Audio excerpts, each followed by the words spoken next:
Now, for $899 US, Viltrox have actually made something that looks pretty much similar to a Sony lens, if not like a G Master lens. This is meant to be very similar to the Sony's 135 GM. And this is a 135 f 1.8 for $899. The G Master lens is almost $2,100, so this is less than half the price. Does it perform less than, obviously, half its performance? Is it less than half its value? That's what we're gonna have to be discussing in this video. So the Viltrox 135mm lens has a maximum aperture of f1.8 to a minimum aperture of f16. It has a front filter thread of 82mm. It's got 2 custom function buttons, an AF to MF switch, a clickable aperture ring, a focus limit range switch, a USB-C for firmware updates, and a top viewing screen. It weighs 1,230 grams, and this lens comes in at a price at $899 US. And look at the design. It literally looks like a G Master lens. If I didn't actually see this lab sign on the side, I would actually think that this is a G Master lens. The build quality looks almost identical to Sony lenses.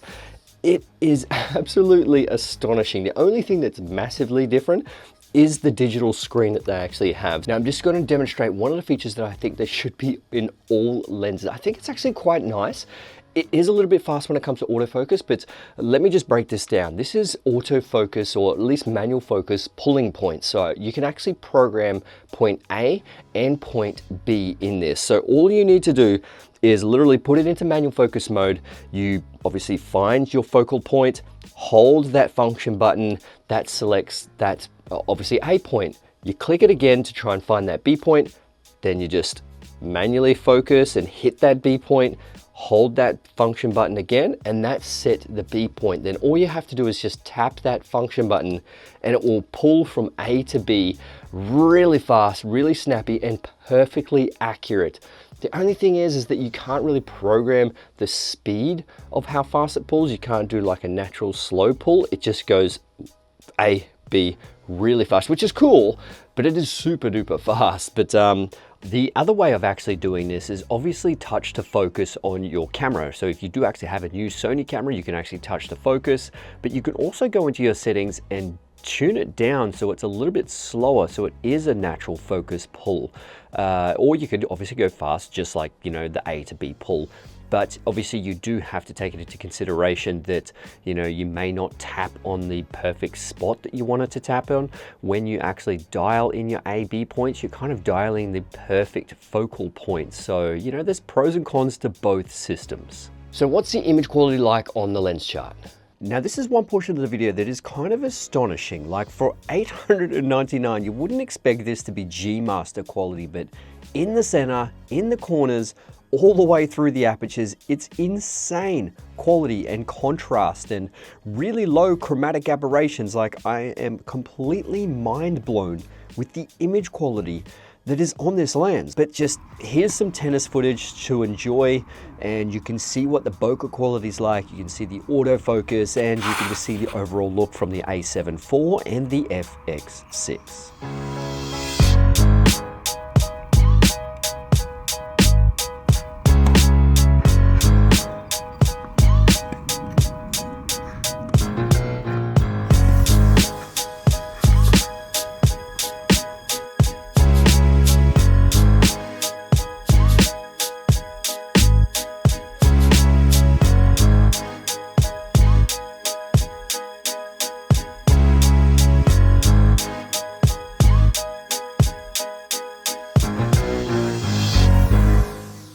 Also, one thing that is pretty impressive is the close focusing distance. Now it is 72 centimeters or 0.72 meters. That's pretty good for this kind of lens. It's a 0.25 magnification, but you have to think that this is a 135 lens.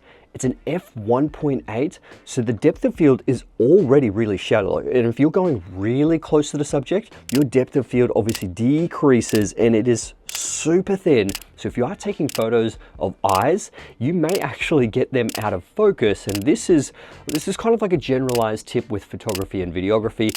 If you go really close to your subject, you have to dial the aperture down. You have to go to maybe f4, f5.6, so you can increase that depth of field and get more in focus. And if you are trying to get that close, that's what you have to do. But if you're just at a normal portrait length, autofocus is perfectly fine. You still will get, you know, tack sharp images. It's just that depth of field is so shallow. What you can do if it's a static subject, throw it into manual mode and just dial in that focal point manually. It's perfectly fine. You'll most likely get it in focus. But if it's a moving subject, you know, that's where things get a little bit difficult. Dial the aperture down and you might be able to get things in focus. But like I said, it's more of a general tip rather than just this particular lens tip. Now look, in terms of the size, it's not small. It is a fairly hefty lens, but it is a 135 at a fast f1.8. So you can imagine that the optics in here are relatively large, but you would think it's a large lens. It probably doesn't perform very well. And it's actually quite fast when it comes to the autofocus. It performs very similar to a regular, you know, Sony lens, a G Master lens. It is really good. With the focusing mode is in here, just super silent and super fast. The one kind of little bit of a con when it comes to the elements inside in that focus mode, I don't know if it's very similar to the Sony's, if it's on like a magnetic rail system, but listen to this. You can physically, if you turn it upside down, you can see the elements move forward and back. And that's, I don't know, kind of weird, just to, if you're traveling around and you hear the elements sort of clunking up and down, I actually think that that's just the focusing motor, because once you turn it on, then that's what activates sort of the focusing motor. I don't know if it's on magnetic rails, like I said, on the Sony's version, the XD linear focusing motors, but it's just kind of strange. It probably doesn't obviously ruin the lens itself or the performance, but just thought I'd point that one out. So in terms of flaring performance, how does it perform?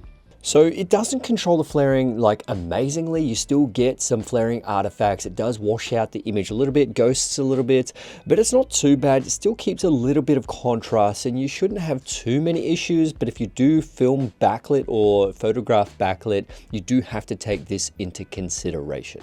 And I did the classic lens test with the chromatic aberration and Loca, and there doesn't seem to be any. It is super clean, brilliant results here. Now, an interesting thing about this lens is that you can actually pair this directly with the Viltrox app, and then you can obviously do firmware updates through that, but you can customize those function buttons.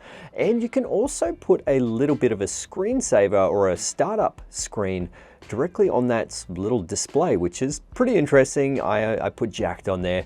I mean, you can type whatever you want, and you know, it's a nice touch, but it's not very useful. Now, one thing that is very similar to the G Master lenses, and it's a very small feature, but it is the sun hood actually has a rubber ring around it. So if you do actually put the sun hood on and you rest your camera down face first, it won't slip because there's this nice rubber ring on the front. It kind of protects the sun hood, but obviously protects the front of the lens as well.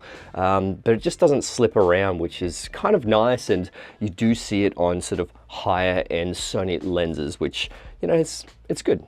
Just the image quality overall with this lens is absolutely phenomenal. It is tack sharp, it is clinically clean. If that is something that you're looking for when it comes to a 135 lens, this lens definitely is for you. $899 is incredible price, and it's insane value for what you actually get out of this. It really does chomp into the G Master.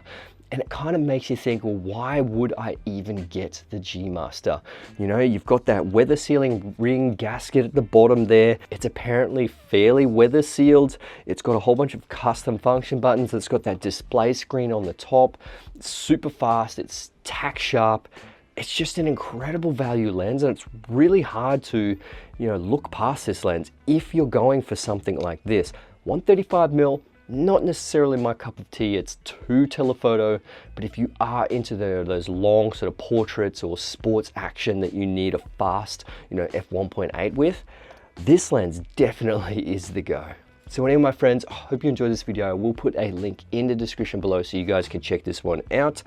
And thanks for watching, and I'll see you guys in the next one. All right, let's get it.